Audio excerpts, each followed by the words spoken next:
انتہائی مشرقی حصے کی طرف پہنچے زمین کے، وہ علاقے فتح کرنے کے بعد پھر حضرت ذوالقرنین نے زیادہ تر مفسرین کی رائے کے مطابق شمال کا رخ کیا۔ قرآن میں نہیں ہے کہ نارتھ کی طرف گئے یا ساؤتھ کی طرف گئے، لیکن کچھ چیزیں بدیہی ہوتی ہیں۔ آبادی ظاہر ہے اس وقت نارتھ ہی کی طرف زیادہ تھی، ساؤتھ کی طرف آبادی بہت بعد میں دنیا میں آئی ہے، اور اب بھی بہت کم آبادی ہے ساؤتھ کی طرف، تو غالب یہی ہے کہ نارتھ کی طرف حضرت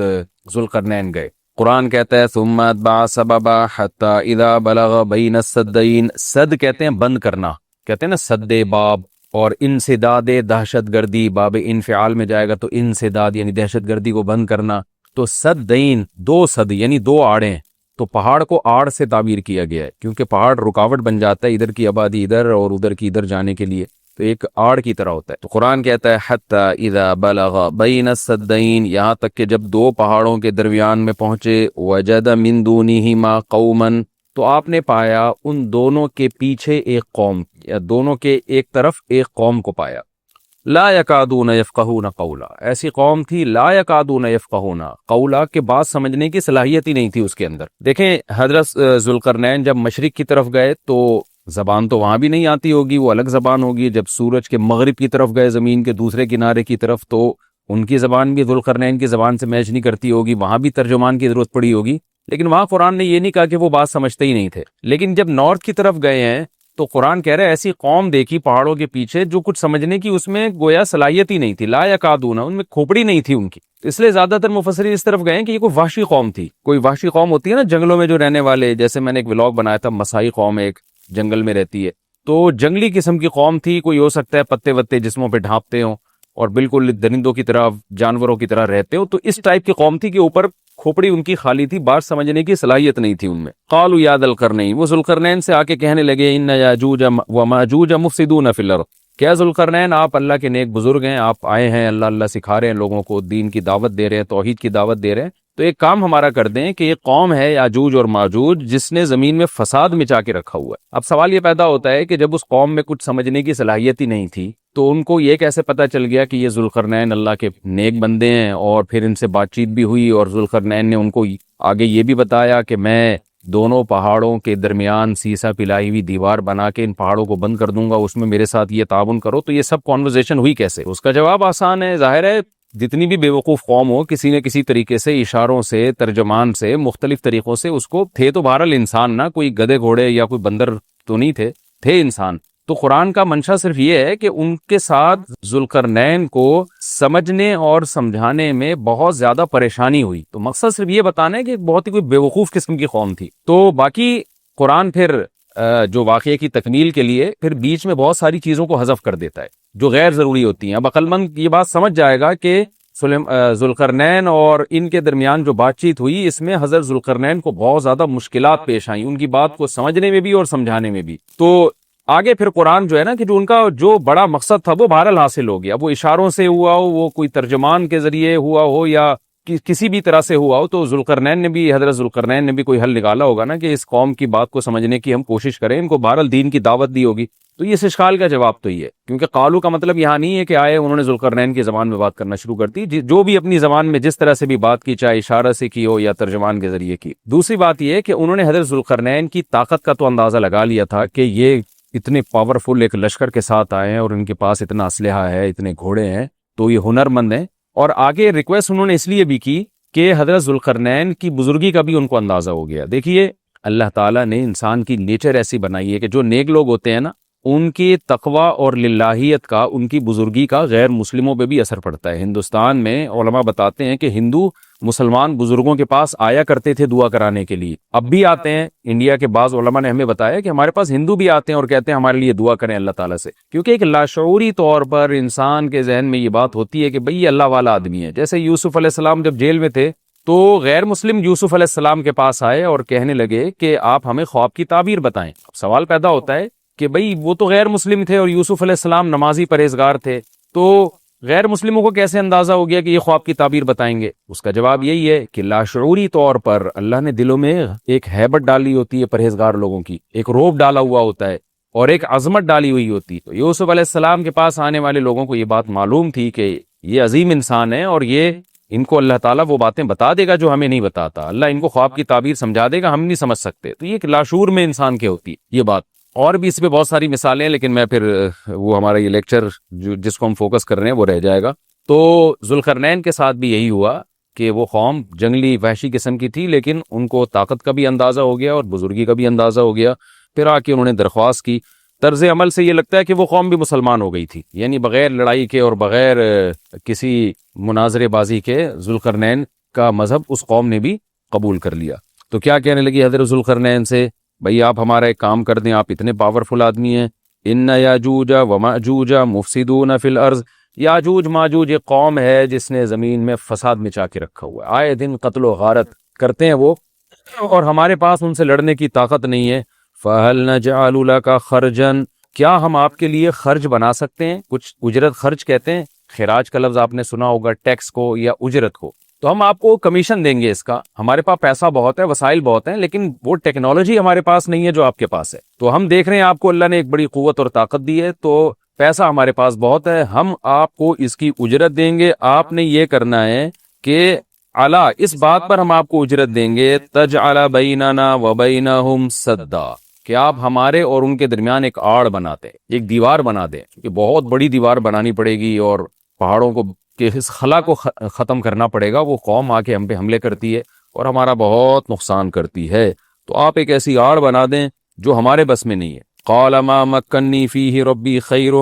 ذوالقرنین نے فرمایا میرے رب نے جو مجھے ٹھکانہ دیا ہے، طاقت دی ہے، وہ بہتر ہے. کیا مطلب؟ مجھے تمہاری اجرت کی ضرورت نہیں ہے، میرے پاس بہت وسائل. دیکھیں استغنا بہت بڑی نعمت ہے. سلیمان علیہ السلام کا بھی یہی انداز تھا، جب ملکہ سبا نے ہدیے دے کے بھیجا نا، تو سلیمان علیہ السلام نے بھی یہ فرمایا تھا، ما آتانی اللہ خیر مما آتاکم، مجھے جو اللہ نے وسائل دیے ہیں وہ تم سے بہت زیادہ ہیں. تو ایسے موقع پہ اس طرح کی بات کرنا یہ تکبر نہیں کہلاتا، بلکہ یہ عین شکر ہے کہ بھئی میں کیوں کسی سے مانگوں. آپ نے بعض دفعہ مالداروں کو دیکھا ہوگا وہ یہ جملہ کہتے ہیں، بھئی ہم کسی کے محتاج نہیں ہیں. تو اس جملے میں اگر اللہ کے شکر کی نیت ہے تو یہ اچھا جملہ ہے، اور اگر نیت ہے دوسرے کو نیچا دکھانا پھر یہ تکبر ہے. تو بعض وہمی لوگ کیا کرتے ہیں، کوئی بھی اس طرح کا جملہ زبان سے نکال دے تو فوراً اس پہ تکبر کا فتویٰ ٹھوک دیتے ہیں، یہ ٹھیک نہیں ہے. تو اس طرح کے جملے پیغمبروں سے بھی ثابت ہیں تو اور اہل اللہ سے بھی ثابت ہیں. حضرت ذوالقرنین نے فرمایا بھائی پیسوں کی مجھے ضرورت نہیں ہے، ما مکنی فیہ ربی، میرے رب نے جو مجھے وسائل دیے ہیں، خیرون، وہ بہت بہتر ہیں. تم کیا دو گے مجھے، کتنے پیسے دے دو گے؟ ہاں مجھے افرادی قوت کی ضرورت ہے،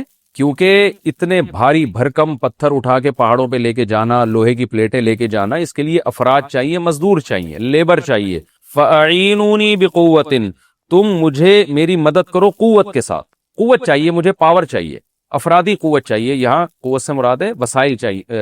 لیبر چاہیے، مزدور چاہیے. تو اجعل بینکم وبینہم ردما، میں تمہارے اور ان کے درمیان آڑ بنا دوں گا، دیوار بنا دوں گا. آتونی زبر الحدید، وہ قوت یہ چاہیے کہ دو تم مجھے لوہے کی پلیٹیں، یعنی اوپر چڑھانے میں میری مدد کرو ان کی. تو وہ افراد چاہیے ہمیں بہت بڑی تعداد میں جو لوہے کی پلیٹوں کو لے کے پہاڑوں کے اوپر چڑھیں، اور کوئی بھی اس وقت جو بھی طریقہ انہوں نے اختیار کیا ہوگا، ان پلیٹوں کو ہم دونوں پہاڑوں کے بیچ میں رکھیں گے. حتی اذا ساوا بین الصدفین، یہاں تک کہ جب دونوں کنار، صدف کہتے ہیں پہاڑ کے کنارہ، دونوں کناروں کے درمیان ان لوہے کی پلیٹوں کو. اچھا یہاں بھی اندماج ہے، صنعت اندماج کا مطلب بہت سے واقعات قرآن بیچ میں حذف کر رہا ہے. تو ایسا ہی نہیں ہے کہ بنی بنائی پلیٹیں، انہوں نے کوئی اسٹیل مل تھی اور وہ پلیٹیں پہلے سے تیار رکھی ہوئی تھی. ظاہر ہے ذوالقرنین نے کیا کیا، لوہا جمع کیا پہلے. حضرت ذوالقرنین نے کس قدر محنت لگی ہوگی، پہاڑوں کے درمیان بہت زیادہ لوہا چاہیے. تو کہاں کہاں سے پتہ نہیں کتنے مہینے کا یہ پروسیس ہوگا، کتنے سال اس پروجیکٹ میں لگے ہوں گے، کہاں کہاں سے لوہا جمع کیا ہوگا. ہو سکتا ہے زمین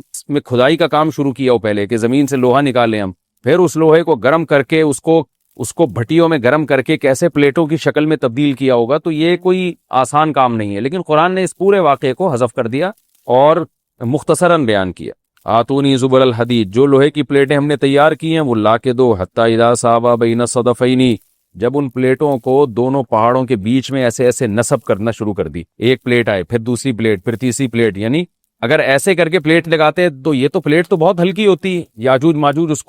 اس میں سوراخ کر دیتے یا کچھ بھی اس کو توڑ دیتے یا جلا دیتے، پگھلا دیتے بھٹی کے ذریعے، کچھ بھی کر سکتے تھے. تو پلیٹوں کو ایسے کر کے رکھا گیا کہ چوڑائی میں جو ہے وہ دیوار بنے. قال انفخوا، تو ذوالقرنین نے کہا اب ان میں آگ بھڑکاؤ. انفخوا کا مطلب پھونک مارنا ہے، لیکن یہاں پھونک سے بھٹی کی جو گرم کرنے کے لیے جو ہوا ڈالی جاتی ہے نا، جو جیسے آپ نے دیکھا ہوگا نا پرانے زمانے میں خواتین جو تھیں وہ بوڑھی مائیں کیا کرتی تھیں دادیاں, وہ ایک پائپ لے کے نا کوئلوں میں پھونک مارتی تھی, اس سے کیا ہوتا ہے وہ ٹیمپریچر بڑھتا ہے. آج بھی میں نے گاؤں دیہاتوں میں دیکھا ہے بھٹیوں میں کہ وہ ہوا کا پریشر بنانے کے لیے انہوں نے کچھ دیسی قسم کی مشینیں لگائی ہوئی ہوتی ہیں. ایک صاحب کو میں نے دیکھا کہ وہ سائیکل کا پہیے پہ پتہ نہیں کون سی مشین لگائی ہوئی ہے, اس سائیکل گھمائے جا رہے ہیں, ادھر سے ہوا نکل رہی ہے اور وہ لوہا پگھلنا شروع ہو گیا. تو بھٹی میں جو پہلے زمانے میں ٹیمپریچر بڑھایا جاتا تھا وہ ہوا کا پریشر بڑھا کے ہی بڑھایا جاتا تھا, یا ہو سکتا ہے کوئی گیس ہو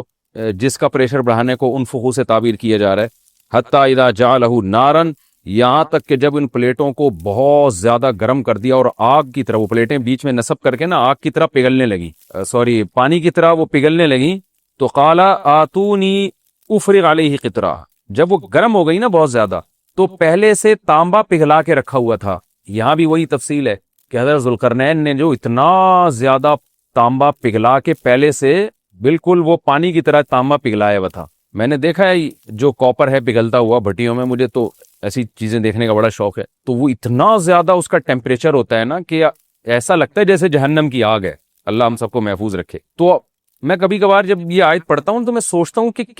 کتنا بڑی مقدار میں حضرت ذوالقرنین نے کہاں سے تانبا جمع کیا ہوگا, پھر اس کو کیسے اس زمانے میں جو صدیوں پرانی بات ہے جب ٹیکنالوجی نے اتنی ترقی نہیں کی تھی, اس کا تو اشیر اشیر بھی نہیں تھا, لیکن کیسے اس کو پگھلایا ہوگا انہوں نے حضرت ذوالقرنین نے. تو وہ کسی دیگڑے میں جناب اتنا زیادہ, پھر دیگ کہاں سے لائے ہوں گے, وہ دیگ تو خود پگھل جائے گی. اس کے لیے مخصوص قسم کی ایک کوئی میٹل ہوتا ہے کہ اس کا ٹیمپریچر اور تانبے کا ٹیمپریچر میں فرق ہوتا ہے کہ تانبا جس ٹیمپریچر پہ پگھلے گا تو اس دھات کو تانبے کو جس دیگ میں ڈالا جائے وہ اس ٹیمپریچر پہ نہ پگھلتا ہو, یا کوئی پتھر کی دیگ ہوگی جو بھی ہوگا, لیکن بہرحال یہ ساری چیزیں محیر العقول ہیں. تو حضرت ذوالقرنین نے پہلے سے بہت بڑی مقدار میں تانبے کو پگھلا کے رکھا ہوا تھا. اب انہوں نے کہا کہ آتونی افرغ علیہ قطرہ, قطر کہتے ہیں تانبے کو. اب یہ جو ہے مجھے میں اب ان پلیٹوں کے اوپر جو گرمی سے جو پگھل رہی ہیں نا ان کے اوپر تانبا ڈال دوں گا. یعنی تانبا ڈالنے کا مقصد کیا تھا کہ دونوں پلیٹوں کے درمیان جو خلا ہے وہ پر ہو جائے, اور پلیٹوں کو پگھلانے کا مقصد یہ تھا کہ پلیٹیں اور تانبا آپس میں مکس ہو جائیں, ایک یکجان ہو جائیں وہ, کیونکہ جب ایک چیز گرم کر کے دوسری گرم چیز کے ساتھ ملائی جاتی ہے نا تو وہ اس کے اجزاء ایک دوسرے میں داخل ہو جاتے ہیں اور وہ بالکل یکجان ہو جاتا ہے. تو آتونی افرغ علیہ قطرہ, دو مجھے یہ تانبا, میں اس کے اوپر انڈیل دوں گا. تو وہ دیگیں تانبے کے پگھلا کے پہاڑوں پہ چڑھایا گیا ان دیگوں کو, اور پھر وہ لوہے کی پلیٹوں کے بیچ میں جو خلا تھا نا ان خلا میں وہ تانبے کا جو پگھلا ہوا تانبا تھا پانی کی شکل میں اس پگھلے ہوئے تانبے کو ڈال دیا گیا. تو وہ یکجان ہو کر ایک بہت مضبوط آہنی دیوار بن گئی. فَمَسْطَاعُوا أَن يَظْهَرُوهُ, اب یاجوج ماجوج میں اس کی استطاعت نہیں رہی کہ اس پہ چڑھ سکیں. وَمَسْتَطَاعُوا لَهُ نَقْبًا, اور اس دیوار میں نقب کی استطاعت بھی نہیں رہی. کتنا لمبا سوراخ کریں گے اس کو کھود کے, یہ بھی ان کے لیے ممکن نہیں رہا. جب اتنا زبردست پروجیکٹ چند مہینوں میں یا چند سالوں میں مکمل ہوا یا چند دنوں میں, اس کی حقیقت اللہ ہی جانتا ہے, لیکن یہ بہت بڑا پروجیکٹ تھا, بہت ایک شاندار کام تھا جو شاید اس زمانے میں بہت مشکل ہو. تو اس زمانے میں آپ سوچیں کہ کتنا مشکل ہوگا, لیکن ذوالقرنین نے جب اس پروجیکٹ کو مکمل کیا, قال ھذا رحمت من ربی, وہی بات تکبر نہیں کیا کہ میرا کمال ہے دیکھا اور پھر شو بازی شروع کی, نا نا نا نا نا, ھذا رحمت من ربی, یہ میری رب کی طرف سے رحمت ہے. دیکھیں سلیمان علیہ السلام بھی یہی الفاظ تھے نا جب تخت سامنے آ گیا, ھذا من فضل ربی, یہ میرے رب کا فضل ہے. تو انبیاء اور نیک لوگ اللہ ان سے جب بھی کوئی عجیب کام لیتا ہے تو فوراً اللہ کی طرف نسبت کرتے ہیں. پھر وہ دنیا کی بے ثباتی بھی دکھاتے ہیں کہ انہی چیزوں میں پڑھ کے نہ رہ جانا. فوراً ذوالقرنین نے کیا کہا, فَإِذَا جَاءَ وَعْدُ رَبِّي, جب میرے رب کا وعدہ آئے گا نا, جَعَلَهُ دَكَّا, اللہ اس کو توڑ تاڑ دے گا. مطلب یہ دنیا کی ترقی ہے, یہ ہے فنا ہونے والی, دل لگانے کی چیز نہیں ہے. تو ایسا نہ ہو کہ اس سے دل لگانا شروع کر دو اور اسی میں بس کے رہ جاؤ اور اللہ کو بھول جاؤ اور اپنی ترقیوں پہ ناز کرنا شروع کر دو. فَإِذَا جَاءَ وَعْدُ رَبِّي, جب میرے رب کا وعدہ آئے گا, جَعَلَهُ دَكَّا, اسے توڑ تاڑ کے برابر کر دے گا. وَكَانَ وَعْدُ رَبِّي حَقًّا, اور میرے رب کا وعدہ سچا ہے. وعدے سے مراد کیا ہے؟ دونوں مراد ہو سکتے ہیں, یا تو قیامت مراد ہو سکتی ہے کہ قیامت میں سب چیزیں ہی ٹوٹ جائیں گی, یا جو احادیث میں آیا ہے کہ جب یاجوج ماجوج قرب قیامت میں ظاہر ہوں گے تو وہ دیوار ختم ہو جائے گی, یا تو وہ مراد ہے. وَتَرَكْنَا بَعْضَهُمْ يَوْمَئِذٍ يَمُوجُ فِي بَعْضٍ, اور ہم ان میں سے بعض کو, یعنی جو یاجوج ماجوج ہیں ان میں سے بعض کو, یومئذ, جس دن ایسا ہوگا, جس دن اللہ کا وعدہ آئے گا اور یہ دیوار ٹوٹے گی, یموج فی بعض, ہم ان کو ایسا کر دیں گے کہ یہ ایک دوسرے میں گھس رہے ہوں گے. یہ مضمون احادیث میں آیا ہے. دیکھیں قرآن میں اور احادیث صحیحہ میں جو یاجوج ماجوج اور اس دیوار کا ہمیں ملتا ہے نا، میں صرف اس کو آپ کے سامنے بیان کروں گا. باقی اس بارے میں ڈیٹیل میں آپ جائیں گے تو بہت کچھ آپ کو انٹرنیٹ پہ بھی مل جائے گا، مفسرین کی کتابوں میں بھی مل جائے گا، اور لوگوں کی اپنی اپنی تحقیقات ہیں، اپنے اپنے تبصرے ہیں. نہ میں ان تبصروں کو صحیح کہہ رہا ہوں نہ غلط کہہ رہا ہوں، کتابیں بھری ہوئی ہیں، وہ آپ جائیں پڑھیں اس کو. لیکن جتنی بات قرآن سے اور صحیح احادیث سے یاجوج ماجوج کے بارے میں ثابت ہوتی ہے، میں صرف اس کو آپ کے سامنے ابھی پیش کر رہا ہوں. پہلا عقیدہ تو یہ ثابت ہوتا ہے کہ یاجوج ماجوج ایک قوم ہے، انسان ہے، وہ کوئی انسانوں کے علاوہ کوئی الگ مخلوق نہیں ہے، لیکن ہیں بڑے فسادی. دوسری بات یہ بہت قدیم ہے، ذوالقرنین جب گئے تو اس سے پہلے کی یہ قوم ہے، اور زمین میں پہلے سے فساد مچا رہی ہے، لیکن بہت زیادہ ان کی کثرت نہیں تھی جتنی کثرت قرب قیامت میں ہوگی، کیونکہ نسل ان کی بہت تیزی کے ساتھ بڑھ رہی ہے. تیسری بات یہ ہے کہ اللہ نے ان کو دنیا کے کسی حصے میں رکھ کے چھپا دیا ہے. چھپایا اس لیے ہے کہ ان کے ظاہر ہونے کا ایک ٹائم ہے، اور وہ ہے حضرت عیسیٰ علیہ الصلوۃ والسلام کا دور. حضرت عیسیٰ ابن مریم کے دور میں یاجوج ماجوج ظاہر ہوں گے. تو اسی کو آپ چوتھا پوائنٹ بھی کہہ سکتے ہیں. تیسرا پوائنٹ کیا ہو گیا کہ ان کو چھپا دیا گیا ہے. لہذا یہ جو لوگ کہتے ہیں نا یاجوج ماجوج دریافت ہو گئے ہیں، فلاں جگہ ہے فلاں جگہ ہے، تو بھائی ہمیں جب ایک چیز چھپا دی گئی ہے اور ایک ٹائم بتا دیا گیا ہے کہ اس ٹائم پہ ظاہر ہوں گے، تو اس سے پہلے وہ دریافت ہو ہی نہیں سکتے. پہلے دریافت ہو گئے تو اس کا مطلب نبی صلی اللہ علیہ وسلم کی گویا پیش گوئی غلط ہو گئی. تو جو جس کا ٹائم ہے اسی ٹائم پہ وہ ظاہر ہوں. چوتھی بات میں نے جیسے بتائی کہ حضرت عیسیٰ علیہ الصلوۃ والسلام کے دور میں وہ ظاہر ہوں گے. پانچویں بات، صحیح حدیث سے یہ بات ثابت ہے کہ یاجوج ماجوج وہ جو دیوار بنی تھی اس کو چاٹتے رہتے ہیں، ختم کرتے ہیں. اب چاٹنا کیا، جو لفظ حدیث میں ہے اس سے مراد زبان سے چاٹنا بھی ہو سکتا ہے، اور یہ کنایا بھی ہو سکتا ہے کہ اس کو ختم کرنے کی کوشش میں لگے ہوئے ہیں. اور ایسے چاٹنا، جب ہم کوئی چیز چاٹتے ہیں نا تو بہت تھوڑی تھوڑی وہ ختم ہوتی ہے. تو اتنی موٹی اتنی بڑی دیوار ہے کہ وہ انہوں نے اپنی اسٹرگل اور اپنی محنت نہیں چھوڑی ہے، تو وہ دیوار کو کسی نہ کسی طریقے سے گھسائی میں اس کے لگی رہتے ہیں. تو زبان سے بھی چاٹنا ہو سکتا ہے، اور کسی اور طریقے سے اس کو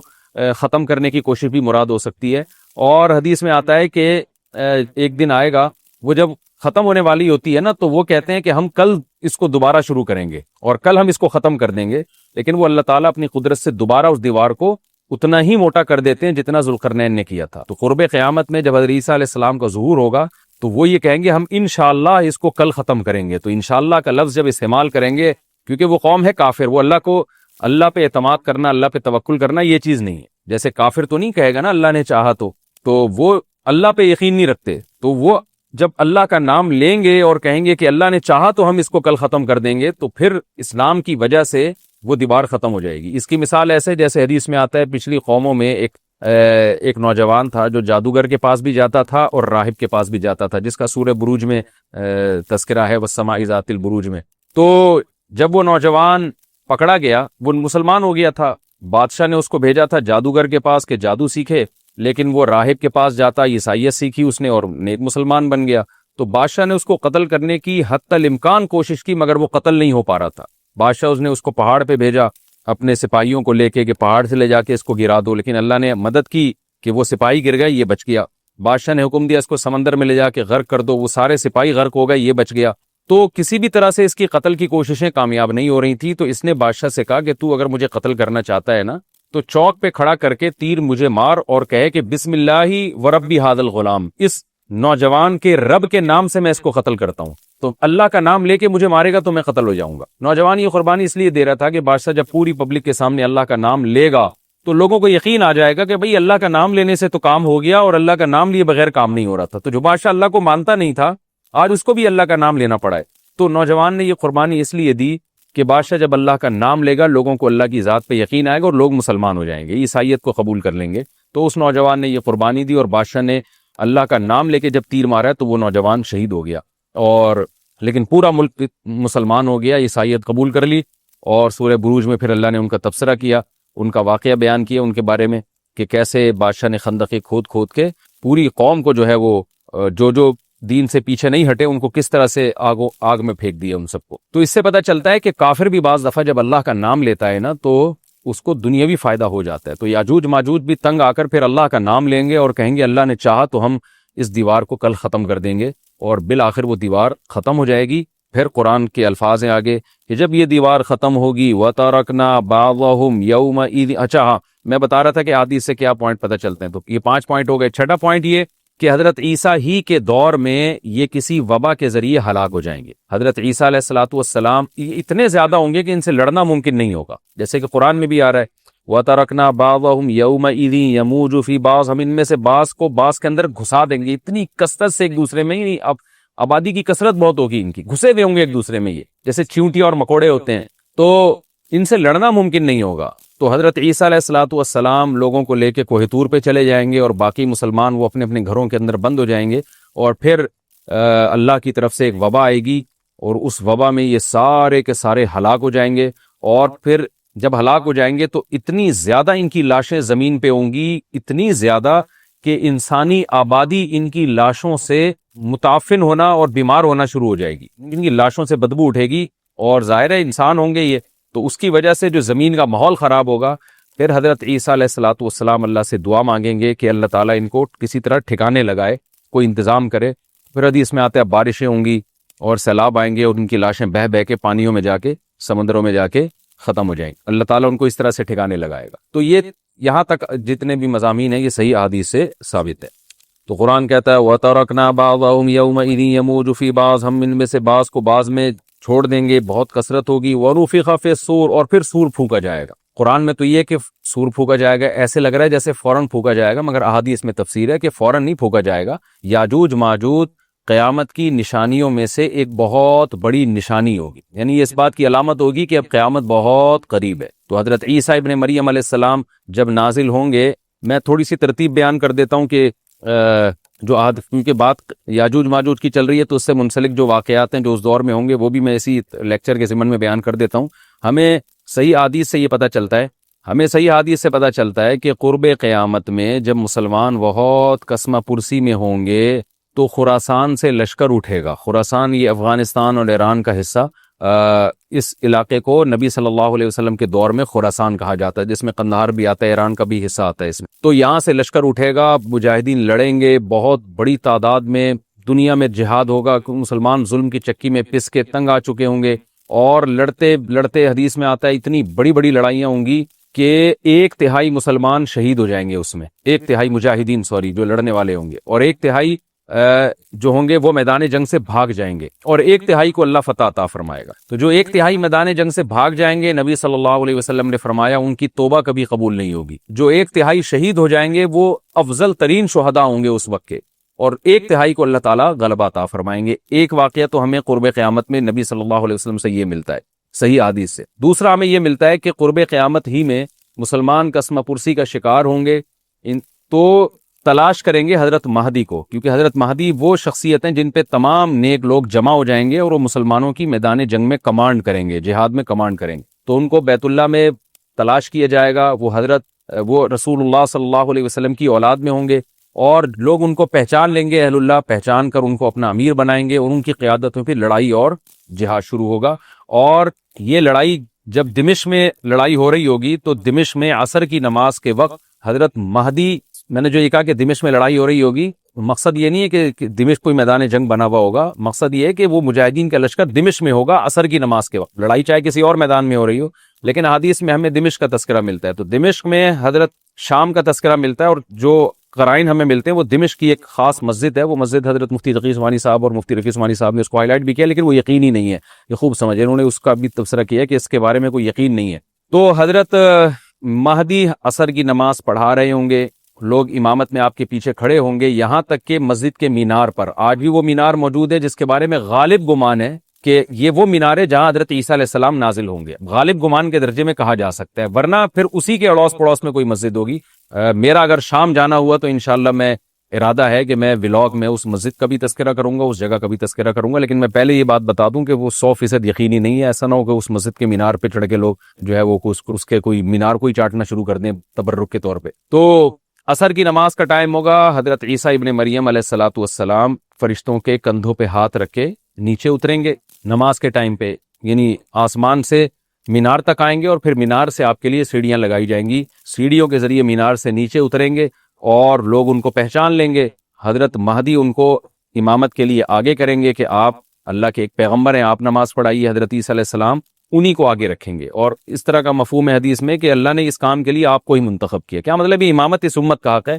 تو حضرت عیسیٰ ابن مریم علیہ الصلوۃ والسلام کا جو کام ہوگا وہ جہاد ہے اور یہودیوں سے انتقام لینا، کیونکہ یہودیوں نے اپنے خیال میں حضرت عیسیٰ کو قتل کیا تھا، تو اللہ نے یہودیت ہی کے خاتمے کے لیے اور دجال کے خاتمے کے لیے عیسیٰ ابن مریم کو نازل کیا۔ حضرت مہدی سے پہلے ہی دجال ظاہر ہو چکا ہوگا۔ دجال کے بارے میں حدیث میں آتا ہے کہ ہر پیغمبر نے اپنی امت کو دجال کے فتنے سے ڈرایا ہے۔ اچھا، یہ دجال ایک ایسی شخصیت ہے جس کا یہودی انتظار ہم سے زیادہ کر رہے ہیں، کیونکہ یہودی اس کو اپنے لیے نجات دہندہ سمجھتے ہیں، جبکہ حدیث میں آتا ہے کہ دجال کانا ہوگا اور اس کا خدائی کا دعویٰ ہوگا، اس کے پاس کچھ ایسی طاقتیں ہوں گی کہ مردے کو زندہ کر دے، زندہ کو مار دے، ایک طرف اس کے باغ ہوگا، ایک طرف اس کے آگ ہوگی، جو اس پر ایمان لائے گا اس کو باغ میں داخل کرے گا، اور جو اس پر ایمان نہیں لائے گا اس کو آگ میں داخل کرے گا۔ اور رسول اللہ صلی اللہ علیہ وسلم نے فرمایا اس کی جو آگ ہے حقیقت میں وہ جنت کا باغ ہوگا، اور اس کا جو باغ ہے حقیقت میں وہ جہنم کی آگ ہوگی۔ تو جو نبی کی باتوں پہ یقین کرتے ہیں وہ دجال کے فتنے سے محفوظ رہیں گے۔ اور حدیث میں سورہ کہف کی بھی تلاوت کا حکم ہے، جمعے کے دن جو کہف کی تلاوت کرتا ہے اللہ اس کو دجال کے فتنے سے محفوظ رکھتا ہے۔ اب آپ دیکھیں یہ سورہ کہف میں ہی قیامت کی علامات کا تذکرہ ہے نا، تو شاید اسی وجہ سے کیونکہ جو سورہ کہف پڑھتا رہے گا وہ یاجوج ماجوج کے واقعات بھی پڑھتا رہے گا اور اللہ کی قدرت کے واقعات بھی پڑھتا رہے گا، تو دجال کے فتنے سے اللہ اس کو اس برکت سے بچا کے رکھیں گے، فتنے سے محفوظ رکھیں گے۔ تو وہ ایسی طاقتیں دکھائے گا، بے وقوف لوگ اس پہ ایمان لے آئیں گے۔ حدیث میں آتا ہے کہ کانا کبھی بھی خدا نہیں ہو سکتا، نہیں اس کی تو ایک آنکھ ہوگی نہیں، لیکن بے وقوف لوگ اس کے یہ کچھ ظاہری کمالات دیکھیں گے، یہ نہیں دیکھیں گے کہ یہ تو شکل بھی اس کی اچھی نہیں ہے، یعنی خدا کم از کم جمال والا ہوتا ہے نا، یہ تو ہے بھی کانا، اور اس کے بڑا بڑا کافر بھی لکھا ہوا ہوگا واضح طور پر جس سے پتہ چلے گا۔ لیکن احمق اور بے وقوف لوگ جیسے روحانی عامل کے کچھ شعبدے دیکھ کر ان پہ سے متاثر ہو جاتے ہیں نا، روحانی عاملوں کے شعبدے دیکھ کے، تو ایسے ہی دجال کے شعبدے دیکھ کے متاثر ہوں گے۔ تو بہت لوگوں کو، خلقت کو، بہت بڑی امت کو گمراہ کرے گا دجال، اہل اللہ کو اللہ تعالیٰ اس کے فتنے سے محفوظ رکھے گا۔ پھر حضرت عیسیٰ ابن مریم جب نازل ہوں گے تو وہ دجال کو قتل کریں گے۔ حدیث میں آتا ہے کہ نیزے کے ذریعے گھوڑے پہ بیٹھ کے قتل کریں گے۔ علماء نے اس حدیث کا دو مطلب بیان کیے ہیں کہ یا تو اس کا مطلب یہی ہے کہ واقعی گھوڑے پہ بیٹھیں گے، نیزہ استعمال کریں گے، اور زمین جو ہے وہ اتنی پہلے اس سے جنگیں ہو چکی ہوں گی کہ لوگ دوبارہ تلواروں گھوڑوں کی طرف آ جائیں گے۔ اس بات کا امکان ہے، ہر ملک ایٹمی طاقت بن چکا ہے، تو اگر یہ ایٹم بم سارے ملک آپس میں چلا دیں تو ہم دوبارہ گدے گھوڑوں والی زندگی پر آ جائیں گے، ٹیکنالوجی ساری تباہ و برباد ہو جائے گی، انسان کی ترقی۔ تو اس بات کا بھی امکان ہے کہ کوئی اس سے پہلے ہو سکتا ہے کوئی ایسی جنگ عظیم ہو کہ انسانیت دوبارہ پہاڑوں پتھروں کے دور میں آ جائے، لیکن ظاہر یہ معلوم ہوتا ہے کہ رسول اللہ صلی اللہ علیہ وسلم نے جو کلام کیا ہے ظاہر ہے اس دور کے لحاظ سے جو لوگوں کے جہاں تک جو لوگوں کی مینٹل اپروچ ہے وہاں تک، تو نبی صلی اللہ علیہ وسلم میزائل یا اور ٹینکوں کا تذکرہ کرتے تو کیا سمجھ میں آتا؟ تو گھوڑے سے مراد ہے جو اس زمانے کا گھوڑا ہوگا، اور نیزے سے مراد ہے اس زمانے کا جو اسلحہ ہوگا، کیونکہ نیزہ نبی کے دور کا ایک مناسب اسلحہ تھا اور گھوڑا نبی کے دور کی میدان جنگ کی ایک مناسب سواری تھی۔ تو اس سے یہ بھی پتہ چلتا ہے کہ ہو سکتا ہے عیسیٰ ابن مریم نیزے کے بجائے کلاشنکوف کا استعمال کر لیں، تو یعنی وہ نیزہ جو ہے وہ اس کلاشنکوف کی یا جو بھی اسلحہ اس وقت حضرت عیسیٰ ابن مریم استعمال کریں گے اس کی ایک تعبیر ہے، تو اس کا بھی پورا امکان ہے۔ تو ہمیں بہرحال اتنا ایمان ہمارے لیے ضروری ہے کہ دجال کو قتل کرنے والی جو ذات ہے، جو شخصیت ہے، وہ عیسیٰ ابن مریم علیہ الصلوۃ والسلام، تو حضرت عیسیٰ کے ذریعے اللہ تعالیٰ دجال کو قتل کریں گے، اور حضرت عیسیٰ کی قیادت میں زبردست جہاد ہوگا۔ حدیث میں آتا ہے کہ عیسیٰ ابن مریم اس دنیا کو امن سے بھر دیں گے، اتنا امن ہو جائے گا اور اتنی مالی فراوانی ہوگی، اتنی مالی، کیونکہ دنیا میں مال بہت ہے، ڈسٹریبیوشن صحیح نہیں ہے، جو تقسیم ہے نا مال کی وہ ظالمانہ ہے، جس کی وجہ سے غریب سے غریب تر ہے، امیر سے امیر تر ہے۔ حضرت عیسیٰ ابن مریم ایسا نظام قائم کریں گے کہ جس سے مال کی صحیح تقسیم ہو، اور لوگ اٹھیں گے زکوٰۃ کا مستحق تلاش کریں گے، اور لوگوں کو زکوٰۃ کا مستحق نظر نہیں آئے گا، غریب تلاش کرنا مشکل ہو جائے گا۔ یعنی ایک آدمی، حدیث کے مفہوم ہے کہ زکوٰۃ لے کے گھومتا رہے گا اور اس کو کوئی غریب نہیں ملے گا، اتنی مالی فراوانی ہو جائے گی۔ پھر ترمذی کی روایت میں آتا ہے کہ اللہ کی طرف سے برکتیں ایسی نازل ہوں گی کہ بڑے بڑے انار پیدا ہوں گے، بڑے بڑے انگور پیدا ہوں گے، زمین اپنی برکتیں کھول دے گی، اور حضرت عیسیٰ علیہ السلام خنزیر کو بھی دنیا سے ختم کر دیں گے، خنزیر کی نسل کو ختم کر دیا جائے گا، وَيَضَعُ الْجِزْيَةَ، اور جزیہ کا نظام ختم، اما الاسلام و اما السیف، یا تو تلوار یا اسلام، اس کے علاوہ نہیں۔ تو نبی صلی اللہ علیہ وسلم کو اللہ نے جس مقصد کے لیے دنیا میں بھیجا تھا اس مقصد کی جو تکمیل ہے وہ عیسیٰ ابن مریم کے ذریعے۔ باقی اس میں حکمتیں کیا ہیں اس پر میرے الگ سے بیانات موجود ہیں کہ اللہ نے حضرت عیسیٰ ابن مریم کا انتخاب کیوں کیا اس کام کی تکمیل کے لیے، اسی امت میں کوئی کیوں منتخب نہیں کر لیا، یا یہ کہ پیغمبر صلی اللہ علیہ وسلم ہی کے ذریعے پوری دنیا میں اسلام کو غالب کر دیا جاتا، اس میں کیا حکمتیں ہیں، اس پر میرے الگ سے بیانات موجود ہیں۔ ابھی تو میں کوشش کرتا ہوں کہ تفسیر سے میں جو ٹو دا پوائنٹ بات ہے اس سے یہاں اس لیکچر میں نہ ہٹ۔ تو اسی وقت میں حضرت عیسیٰ ابن مریم اس کو یاجوج ماجوج کو قتل کریں گے اور دنیا انصاف سے بھر جائے گی، اور اللہ تعالیٰ نے جو پیغمبروں کو دنیا میں بھیجا تھا اس کا مقصد کیفیت اور کمیت دونوں لحاظ سے حاصل ہو جائے گا۔ اس کے بعد پھر آہستہ آہستہ دنیا میں زوال شروع ہوگا، اور پھر جب پوری دنیا کے لوگ زوال کا شکار ہوتے ہوتے کفر کی طرف جائیں گے، گناہوں کی طرف، اور حدیث میں آتا ہے جب تک ایک شخص بھی اللہ کا نام لینے والا ہوگا اس دنیا پر قیامت نہیں آئے گی، یہاں تک کہ آخری شخص جب دنیا سے اٹھے گا جو اللہ کا نام لیا کرتا تھا، تو اس کے بعد اللہ تعالیٰ سور پھونکیں گے، جبریل کو حکم دیں گے سور پھونکنے کا، اور اس دنیا کو تباہ و برباد کر دیا جائے گا۔ تو آگے قرآن کہتا ہے وَنُفِخَ فِي الصُّورِ، اور پھر سور میں پھونکا جائے گا، فَجَمَعْنَاهُمْ جَمْعًا، پھر ہم ان تمام انسانوں کو جمع کر دیں گے، وَعَرَضْنَا جَهَنَّمَ يَوْمَئِذٍ لِلْكَافِرِينَ عَرْضًا، اور قیامت کے دن ہم جہنم کو یومئذ، جس دن ایسا ہوگا یعنی جس دن سور پھونکا جائے گا، یہ دوسرا سور مراد ہے، للکافرین عرضا، کافروں کے سامنے پیش کر دیں گے۔ الذین کانت اعینہم فی غطاء عن ذکری، یہ وہ لوگ ہیں جن کی آنکھیں میری یاد سے پردے میں پڑی ہوئی تھی، یعنی میری یاد کی چیزیں ان کو نظر ہی نہیں آتی تھیں، غفلت میں پڑی ہوئی تھی جن کی آنکھیں۔ وَكَانُوا لَا يَسْتَطِيعُونَ السَّمْعَ، اور یہ سننے کی صلاحیت بھی نہیں رکھتے، نہ حق بات سنتے تھے نہ حق دیکھتے تھے، بس اپنے خواہشات کی جو چیزیں ہیں وہ ان کو اچھی لگتی تھیں اور وہی ان کو سمجھ میں آتی تھی۔ تو یہ ہمارا رکوع الحمدللہ کمپلیٹ ہو گیا۔ اس رکوع میں ہمیں بہت سارے اسباق ملتے ہیں، میں نمبر وار اس کو مختصراً بیان کر دیتا ہوں۔ پہلی بات تو یہ کہ دیکھیں اللہ تعالیٰ نے کیسے کیسے بادشاہ دنیا میں بھیجے ہیں، اور کتنے پاورفل بادشاہ۔ حضرت ذوالقرنین کا نام ہی قرن والا، دو کناروں والا، زمین کے بہت بڑے حصے کو حضرت ذوالقرنین نے فتح کیا، اور اللہ کے نیک بندے کیسے اللہ کے راستے میں لڑتے رہے ہیں۔ تو یہ جو لوگ بیٹھ جاتے ہیں نا بس عبادت کرو اور لڑائی وڑائی اسلام میں ہے ہی نہیں، یہ دنیا میں کوئی بھی عقل مند اس نظریے کا حامی نہیں ہو۔ تو طاقت اور قوت کی اسلام میں بہت زیادہ اہمیت ہے۔ اس سے ہمیں یہ بھی پتہ چلتا ہے کہ اپنے ملک کی، خاص طور پر اسلامی ملک کی جو فوجی قوتیں ہیں، جو فوجی طاقتیں ہیں، ان کی ہمیں قدر کرنی چاہیے، کیونکہ اگر کوئی بھی ملک عسکری لحاظ سے کمزور ہو جائے، کیونکہ اللہ تعالیٰ تو جو عسکری لحاظ سے طاقتور قومیں تھیں اللہ نے ان کا کتنا تذکرہ کیا، ہاں وہ اللہ کے باغی نہ ہو، تو اسلامی ملک میں کوئی بھی اسلامی کنٹری ہے، چاہے سعودی عرب ہے، چاہے پاکستان ہے، چاہے ترکی ہے، کوئی بھی اسلامی کنٹری ہے، اس کی فوج کی قدر کرنی چاہیے، کیونکہ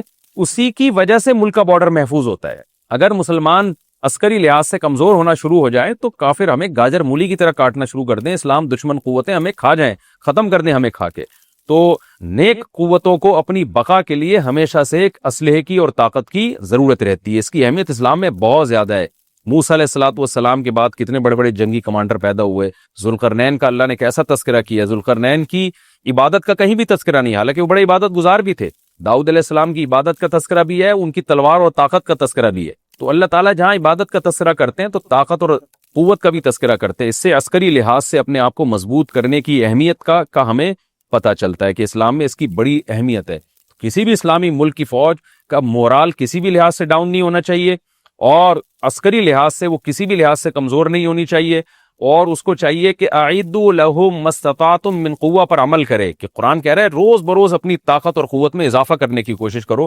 اس سے مسلم قوم کو کبھی بھی غافل نہیں ہونا چاہیے، اور کوئی بھی ایسا کام جس سے مسلمان